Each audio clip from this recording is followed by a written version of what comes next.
Welcome, everyone, to the Rocky Series podcast, Going the Distance. I'm your host, Ryan, and with me, almost, sort of, always, Ruben, my brother. Yo, yo, yo. So, Ruben, today we're recording in Ryan's studios. We're in the garage studios right now. Just, how's the setup? It's great. We have a couch now. So we're on a couch. We're just, slouching on a couch, ready to talk about Rocky. And I'm really excited about this episode because let's get right down to it. This is the exhibition fight. Just a friendly exhibition fight between Apollo Creed and Ivan the Siberian Train Drago. Let's not get right into it. I had a very cool moment at work today. Do tell. So what happened at work today, Rube? Has this ever happened to you, brother? When you are living your life, you're with civilians, non-Rocky fans that you know of. Somehow Rocky comes up, and it turns out they're a huge fan. Amazing. Yeah, so that's what happened at work. At a regular customer, right? He comes in, he's wearing a Cobra Kai shirt. Sure. If you are Cobra Kai / Karate Kid fan, chances are you've watched Rocky. Yeah, so I was like, oh, Cobra Kai. I didn't know I was letting such riffraff into the shop. And he just laughs and it's like, are you like a Karate Kid fan or are you just like the shirt? So I'm a fan. I'm like, oh, did you watch the sequel thing on YouTube Red? And he's like, yeah. And I was like, okay. Anyways, talked for a bit about that. Said we had a guest on here, Derek the Wayne Johnson. Oh, yeah, we had Derek Wayne Johnson, the documentarian who did King of the Underdogs, the documentary about John G. Avildsen. I can't recommend that more. Yeah, I said, well, I have a Rocky podcast with my brother. He interviewed this guy that made a documentary on John G. Avildsen. He's like, huh, what? And I thought, okay, I've talked out of my element. And so he's like, you have what? I said, I have a Rocky podcast. He's like, you have a Rocky podcast? And I was like, yeah, so it's my brother. He's kind of driving the train, but he's like, wow. And while we're talking, he had to leave and other customers coming in. He's like, we'll talk more. You are my spirit animal. Oh, wow. It's nice that we're able to connect with other fans. No, that's awesome. It is awesome. Did you at least give him the link to the show, or? No, I said, check out Going the Distance podcast, but he's a regular. He'll be in probably tomorrow or the next day. Anyways, I just thought it was cool because cool. That's what happens when we're talking with each other with this microphone between us. We're talking to other fans. Yeah, we hope you guys are listening to Rocky fans. Can you imagine somebody listening to this podcast that's not a Rocky fan? I don't like Rocky. I hate it, but I'm sure love Ryan and Ruban talking about Rocky. All right, so Ruben, let's get into it. This sequence right now starts off with Drago in the basement of this arena somehow. There's this huge subsection of flooring underneath the ring. Yes. So we're led to believe that this ring, where it's situated in the arena, is above this whole sub-layered domain. Sure. And you see in the backdrop here, there are hundreds of security and personnel, almost like Drago himself is a bomb. Almost like he could detonate at any moment. Keep a close eye on this Russian boxer. Yeah. The distrust they have for the height of the Cold War. Yeah. And then the trainer is shouting Russian pep talk at him. Something like, you're the best. No one can beat the Siberian Train. He's the Russian Anthony Robbins. That's right. And I love the music cue, again, the nod to Vince DiCola. The musical cue here that we have of the menacing sound of Drago as his trainer is giving him whatever kind of pep talk and prep that he has before this fight. And unbeknownst to Drago, he has no idea what's about to happen. All he knows is he's standing in the middle of this ring underground. Like, what do they tell him? Don't worry. Very drab. Like, what do they tell Drago before hey, just step in this ring. I know it doesn't make sense. Did they give him any indication the ring's about to rise up? And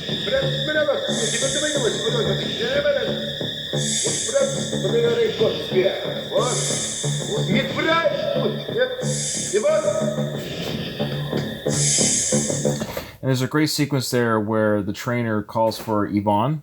He goes, Ivan. So the Russian trainer pounds his fists together. He goes, Ivan. And he goes clunk, clunk with his fists. Drago does a quick sideways glance, like acknowledging. Because the whole time, he's looking forward, not even looking at his trainer. But at the very end, when the trainer said, Ivan, pound, pound with his fists, Is that an early indication that they did mean to really, truly destroy Apollo? Why would they not mean that? I guess there's a small part of me that hoped that, yeah, they might humiliate Apollo, but there's this really, like, you want me to do that type look on his face. It's really like, we're going to do that, eh? This has been I've been authorized to kill. The rules of engagement are saying, do what you got to do. Okay, Russia's not Switzerland. No? No, they'll kill their own kind. I thought Russia was the nice people. Oh, please. Aren't they good to their people? Please. To all our Russian listeners. Well, the Russian people, but the government is obviously corrupt. Hey, by the way, Drago right here reminds me of growing up when we used suntanning lotion.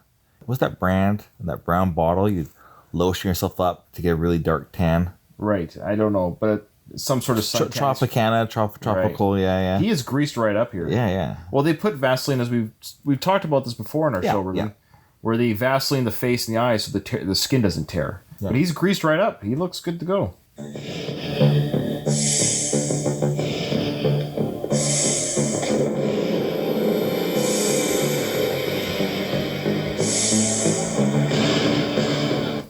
So now we cut to this arena. And that's kind of like an arena, Ruben, but I guess it's more like a theater. Because they have people sitting at tables where they looks like they have candlelight. The crowd is dressed in their best attire.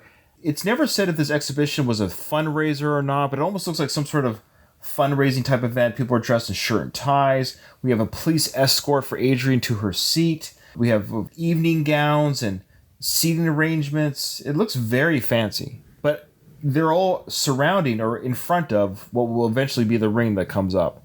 But that's the sequence we're looking at now. Adrian's looking very pretty in her pink dress. And I love during the sequence, Ruben, that sound, that music, and that hissing, and that electronic sound. Very foreboding. Yeah, thank you. It's very foreboding. Because this audience, they're all laughing and smiling. Oh, it's going to be a fun exhibition fight.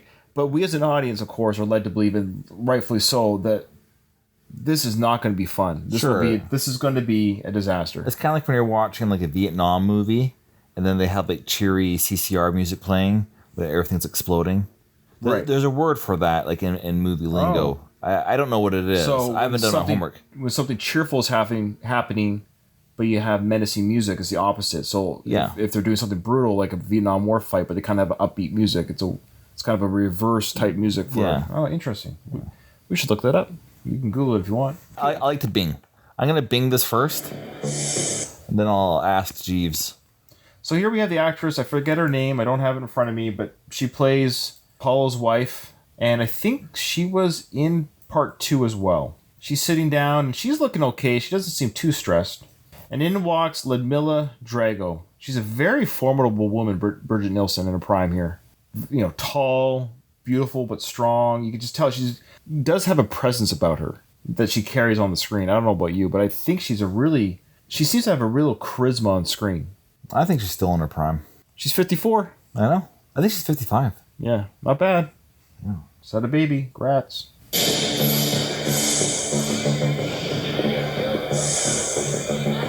Good luck. I hope after we can be friends. I hope so. Soundtrack dissonance. That's what it's called. Soundtrack dissonance. Yes. Thanks, Ruben. Did we explain it well enough, or do we have to re-explain it for the audience? In literary terms, it poses a juxtaposition, with the intent of making a thematic statement and or widening our emotional distance to the events before us, thus allowing to view the piece more removed in an intellectual manner. We're trying to have the audience in the crowd thinks they're about to have a pleasant moment, but we, the audience, know that this is going to be bad. Yes. So that is soundtrack dissonance. So here Ludmilla comes up to Apollo's wife and says, I hope after this that we could be friends. Apollo's wife goes, I hope so too. Of course, they're sportsmen, not soldiers. And then she says something kind of funny here. She says, of course they're sportsmen and not shoulders. And then they shake hands. Pardon me? You're going to replay this back. Yeah. You're going to listen to what you just said. Oh, what did I say? And then you're going to hear what you said. But say it again.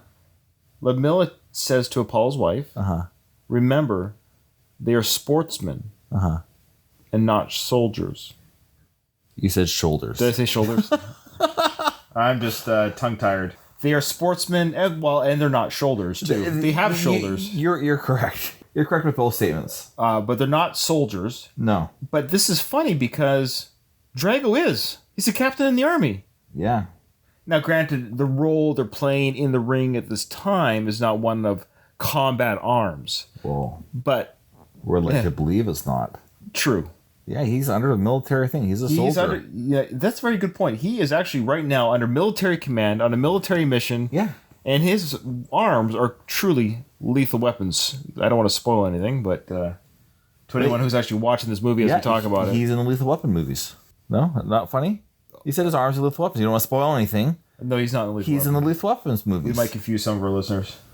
I believe we have smart listeners. Okay. And then the trainer, Drago's trainer, comes up to her and shakes her hand and says, "Enjoy the fight." I missed that. He said, "Enjoy the fight."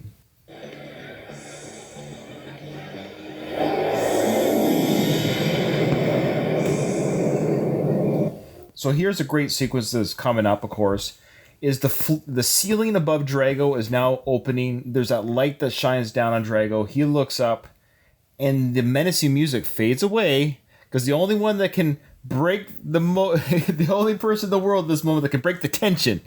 There's only one person that can do this, Ruben. Who?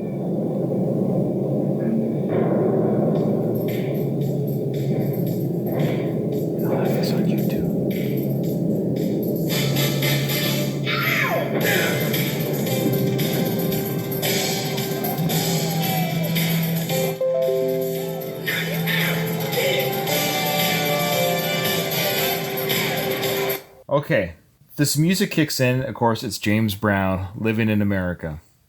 And Drago's hearing this cacophony of sound as the ring is being raised up. It's almost like you have this audience here, Ruben, as you can see.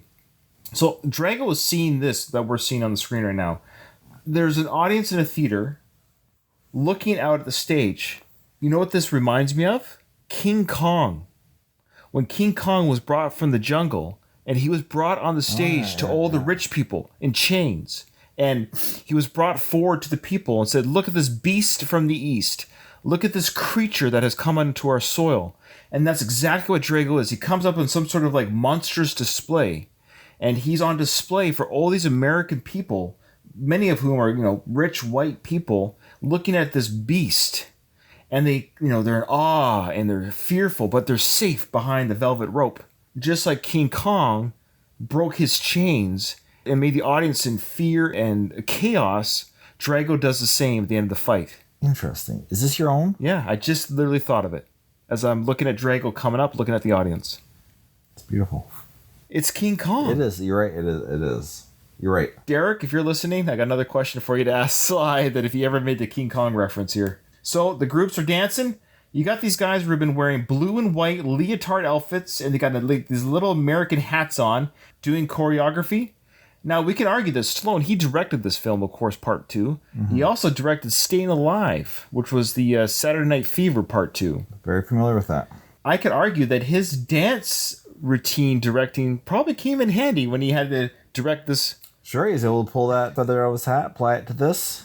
So Drago is just looking around, absolutely bewildered. If there was a time for Apollo to punch out Drago, it would be now. He's completely off his guard, has no idea what is going on. And Drago does a great job here, or Dolph Lundgren, acting the scene of like what in the world is happening. And I remember Ruben seeing this movie as a kid in the theater. Yeah, me too. I vividly remember seeing these Las Vegas dancers in their outfits, their bikini outfits. I recall thinking, gee, that's a lot of skin for a Rocky film. Now, I would have been 10 years old. I was used to just seeing the skin of Sly and Apollo.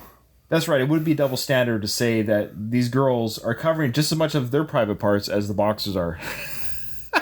In their boxer shorts. Yeah. I love these headdresses. They have these big feathers on top of their heads. And check out this girl's fingernails, Ruben. Absolute talons. But they all have them because they're birds. Yeah. So they have these long fingered like talons. I do not like long fingernails. No, not like that. Well, I mean, like, those are... So there's dancers up in the bleachers, up above people, on these, like, suspended catwalks with illustrious costumes and full white suits and white-type hats. quite the costumes design here. And we have a lot of American paraphernalia. American flags, both on their outfits in the air. And then we have shots of these like World War II and biplanes flying around in the air. Very glamorous, they spared no expense with this exhibition fight. Every female dancer is basically in a bikini with big, huge feather caps. They're as long as their body. It's insane. Of course, everyone's seen this, but when you really break down just how much is going on here, there's a lot happening. And I would be interested to know if Sly could ever tell us how many days or weeks this took to... Oh, I'm sure this took a very long time. ...choreographer and to dance. And how much was James Brown involved with the shooting and in the setup? Did he just come on stage and do his little thing, his little lip sync, and then leave? Or how long was he there for? Can you actually get his age, Ruben, for that? How old he was in 85? So James Brown turns around and he starts singing, Ruben. And his hair is so wavy and thick. It's beautiful. Is that real? Is it real? I think it is. Have you seen his mugshot photos? No. You haven't? No, I guess so. James Brown mugshot photo. Stop. Okay. Now that you've seen his mugshot photo, do you think that's real? Stop. Oh, I wish there was a visual. Okay. Just Google it now. Just keep listening. Google. Keep listening to the show, but after you're done Googling James Brown's mugshot. His 2004 mugshot. Yeah, make sure it's your 2004 mugshot. Okay. Stop. Please tell me you're doing it, people. Oh. I'll give you 1 second to pause the podcast. Google James Brown mugshot. Well, he's got a few. But make sure it's the 2004. He's got a few. He's got a few, bless his heart. The younger ones, he's got a bigger smile. Yeah. He smiled a little bit. His whole life's ahead of him. So to argue, that could very well be his hair. And after you're done Googling that, Google Burt Reynolds on a bear rug while you're at it. Just while you're at it. Just to balance the two up. Just to see the kind of hair that people have. So he was in his early 50s here. All right. And he's doing his little shuffle. He's doing his little shuffle across the stage. Yeah. After he went to prison, speaking of those mug shots there, apparently he was at his prime. Oh, wow. Yeah, I was listening to Jeff Garland being interviewed, and he saw him there, and it was a life changer. Oh, wow. So prison helped him out.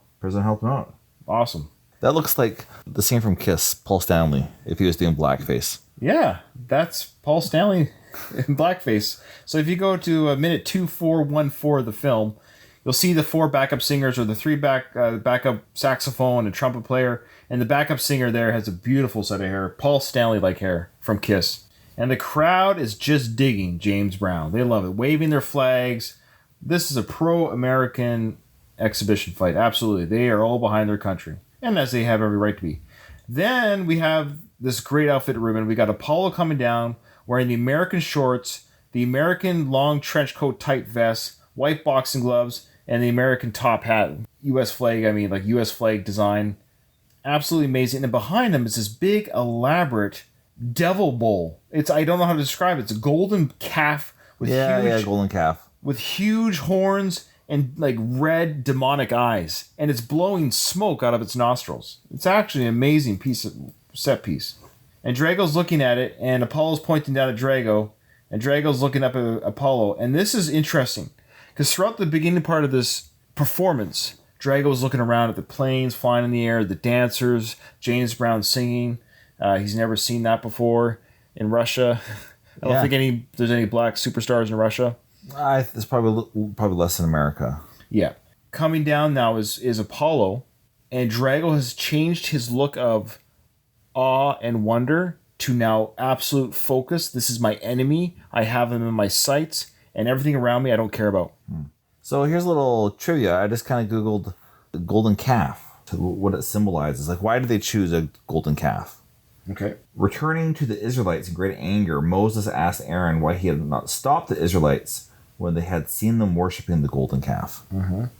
So perhaps nobody stopped Apollo. So Paul's worshiping what, though? His own pride? Maybe just lost sight.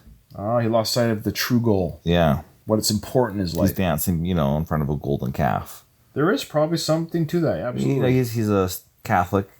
Sly is. So he's a writer. So, your background's going to affect your writing. Yeah, he is religious, and that is his background. That's symbolic of maybe Apollo's downfall. The ring itself has red, white, and blue canvas with white stars going in a circle. Pretty cool. And this is a great shot here. James Brown sings to Apollo, and Apollo does the "I want you" type gesture with his gloves at James Brown. Great little moment there.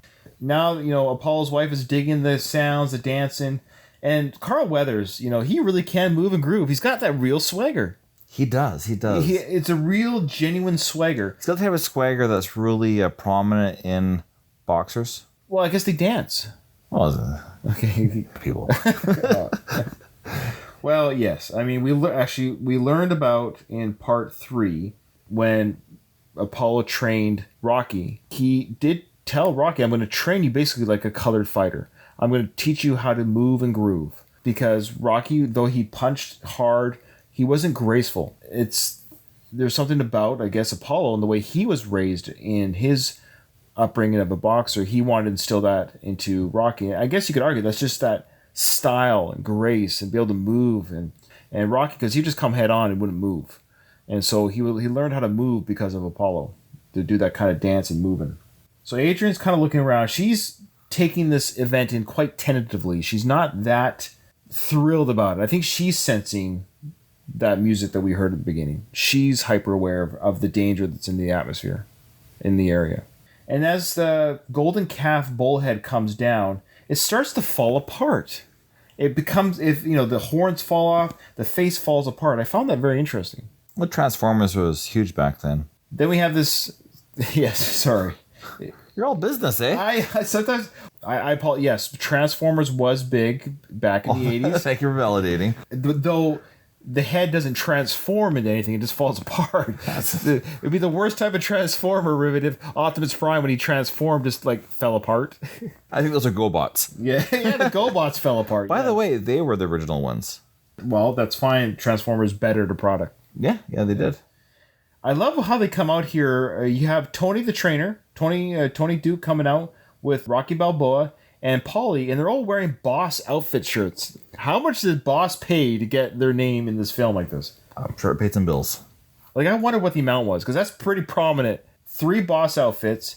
Paulie's wearing blue, Tony's wearing red, and Rocky's wearing white. They're all the same design. Boss, Boss, Boss. Maybe they're just Bruce Springsteen fans. They might be Bruce Springsteen fans. All wearing the Boss shirt. Hey, let's plug our other podcasts. We don't do that enough. Ruben and I have another podcast. Haha, we got you. You're in the middle of our show. If you like what Ruben and Ryan do when it comes to podcasting, check us out on our other podcast called The Worst of the Best Podcast. What's that called? The Worst of the Best. Not the best of the worst. That's true. It's not the best of the worst. Do not listen to them. Listen to us. Ryan and Ruben on every podcast app, every podcast format, and on Facebook. The Worst of the Best Podcast, where Ryan and Ruben discuss the worst of the best things in life. And we have an upcoming episode on Bruce Springsteen, speaking of the Boss. That's why we brought it up, Ruben. That's all. It came up naturally. It came up naturally. Very organically. Listen to us, you idiots. Okay, so here we go. They come out in their Boss outfits, and they're now looking around for the first time. I wondered about this. Why weren't they out at the beginning? It's kind of funny how they've come in late. James Brown is already... you would think you'd want to be out there when James Brown starts the singing. Apollo's already come down. The bowl's already fallen apart. And now the 3 of them decide, maybe we should come out and see the event. They're not even at a ringside yet. Their guy is already halfway down to the ring in the bowl. What were they doing? That's what I mean. Maybe coordinating their outfits. Maybe. They're like, do you want to wear the red one? I'll wear the black one. Okay, that's a little bit too big on me, Paulie. Yeah. Tony should have been at the edge. So they walk out. Of course, the first thing the men notice, Ruben, is the females. They notice the scantily clad Las Vegas woman, right? Mm-hmm. There's an edit where it cuts to the girls dancing, and you get a quick string bikini butt shot, and Rocky, he catches, of course, what the audience caught. We, the viewing audience, saw this. We see Rocky's expression when he sees this, and he's like, "Oh, what do we have here? This has never happened in any of my fights. Look." They're pretty excited by this. I know it's juvenile. It's 1985. So basic. But it's like Tony's gritting like a fat kid in a candy store. He's just happy as can be. Sure, yeah. He's like, well, what have we got here? Now, in the world of the Me Too movement, it doesn't age well. Because what are they thinking? Okay, so there is scantily clad woman doing a dance routine. Fair enough. But what is it they can do about it? But they almost have this look of like, well, here we go. The smorgasbord is open. Go to the buffet line. Dig in. Well, I guess about 30 years ago, that was the... Because their reaction is of such of that. Like, Sure. here we go. Yeah. We're good to go. Now, Tony, he's probably single, so he's genuinely quite happy here with the prospects. Paulie, though, seems to be indifferent about the girls that are around him dancing. He chooses instead to pick up a staff that happens to be beside him that is a skull, half of the top half of a human skull, with a party hat on top of it, and he's taking that as his friend. So he has a robot at home as a friend, and now he's got... He's a creature of comfort. But he's enthralled by the skull. He's like, hey, I think I'll keep this. And he looks around to see if anyone would be bothered that he took it. He's part of Rocky's entourage. Nobody's going to stop him. Sorry, there's so much going on here. Again, Drago has not released his stare from Apollo since Apollo has made his entrance. That's Mike Tyson's, what he would do when he was boxing. Oh, yeah? Yeah, he would say that he would stare at the person until they broke. And once they broke eye contact, that's when he knew he'd beat them. Wow. Like he'd build a gauge of how long it took to break the eye contact, of how long it would take to break him in the ring. I wouldn't want to fight Mike Tyson in the ring. Or now. No. I bet you he could still punch and hurt you. Oh, yeah. Are you kidding? Let's think of like our dad's 70. Yeah, I wouldn't want to tussle with him. No, not yet. 80? 82? So Adrian now is looking at Rocky, and she's kind of got this expression. I'm not too sure. It seems to be like, this isn't so bad, or is it, well, here we go. This is what he asked for. I think it's more of that. Just, yep, here we are. What are you going to do about it? Because Rocky's response seems to be like, yeah, this is it. This is all Apollo. This isn't me, honey. This is all Apollo's doing. Adrian looks really great here, by the way. Yeah. I kind of preferred her when she was working at the Pet shop? The pet shop. You prefer Pet Shop, Adrian? Yeah. You can dominate her more.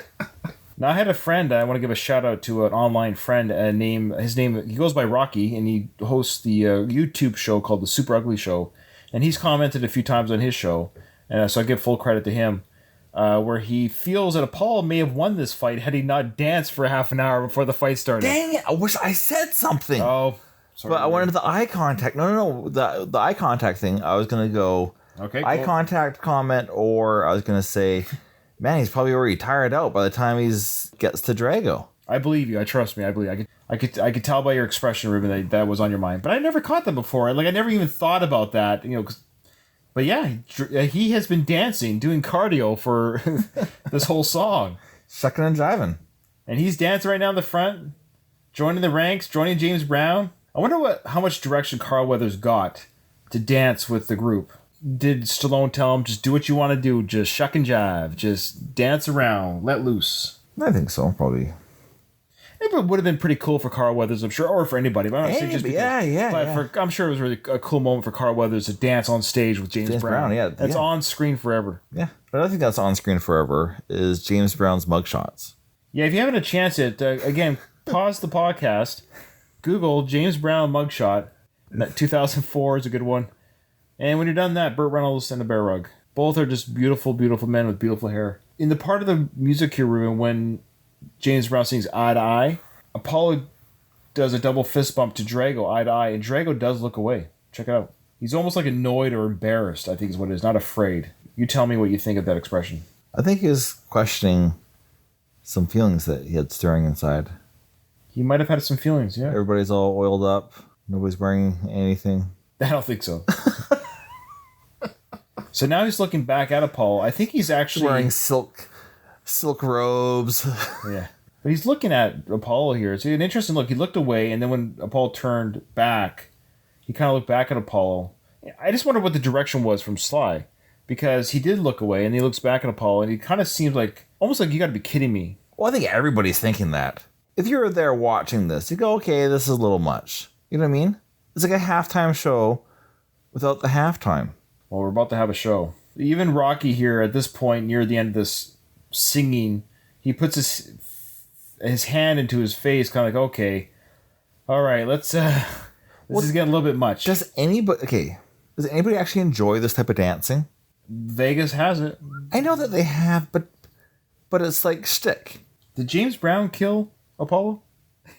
if he didn't agree to do this, James Brown would have been able to dance down the stage. Yeah.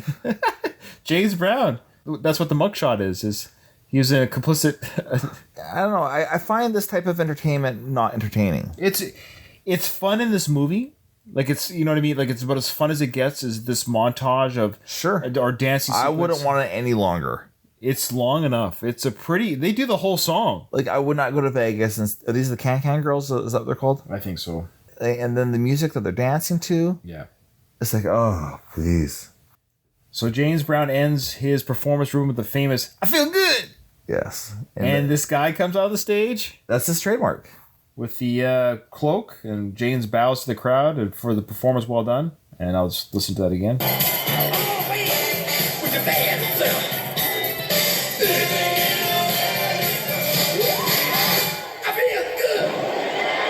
Heavily lip synced.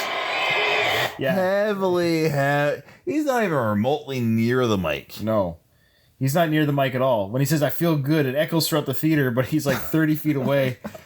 I love how they could have just moved the mic next to him. Come on, just for one shot. Just like pretend you're doing it live. The crowd is loving this like it's the greatest concert ever. Like, would you though? No, I wouldn't be that excited. Not that excited. I'd have the nostalgia or like the what's the word? I wish I knew more words, Ryan. We should have the Wizard of Words with us. Oh, we should. Wizard of Words, we need your help. So before James Brown exits the stage, he gives a glove slap to Apollo, and Apollo's just loving it. It's like, boy, you know, in Apollo's mind, this is like a big bash for him. This is the Apollo show. Oh, sure, yeah. He got to dance with James Brown. James Brown agreed to perform. If you were in Apollo's shoes there, Ryan, who would be your James Brown? So if I had my last fight before getting killed by the Siberian Express. Yeah. But you think you're going to be successful. Right, I understand. You know, talk about Bruce Springsteen, that'd be pretty cool. It's a pretty iconic, legendary performance. Yeah. In the same vein of James Brown, kind of crosses a lot of generations of people. But no mugshots for that guy. No, you won't be able to Google Bruce and get a mugshot of him. No, he's pretty squeaky clean, yeah. Even though his hair is about as real as Bert's. Well, I think he still grows his, though. Yeah, I think Bert still grows his. I mean, can't grow a toupee after death. Yeah, the only thing that Bert's growing is daisies. I think on our last episode we were going to give Bert a break, but not yet. Rip.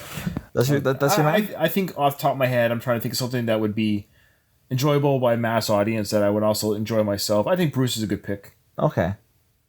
No, I would like Bruce. But if I were to do a contemporary for today, okay, Bruno Mars. Oh, I see. I got it. Okay. If they were to film this today, I guess it's more of a different question. But if they were to film this today, right? Who do you have to get the audience pumped up and going that can just kind of, I would say it's Bruno Mars. I go Kanye. Not divide the audience. Google Kanye Trump. That's all I'm going to say. Okay. All right, Ruben. Well, that is the James Brown Living in America Apollo entrance episode. I thought we could probably do the fight as well, but there's too much. There was more in that. It deserves its own episode. I guess it truly does. And next episode, my friends, my Rocky Series podcast listeners, the next episode is going to be it's only an exhibition fight between Apollo Creed and Yvonne Drago. And I wonder how that match will go. I'm sure we'll have a few things to talk about that match and that sequence of events. Thanks for joining us.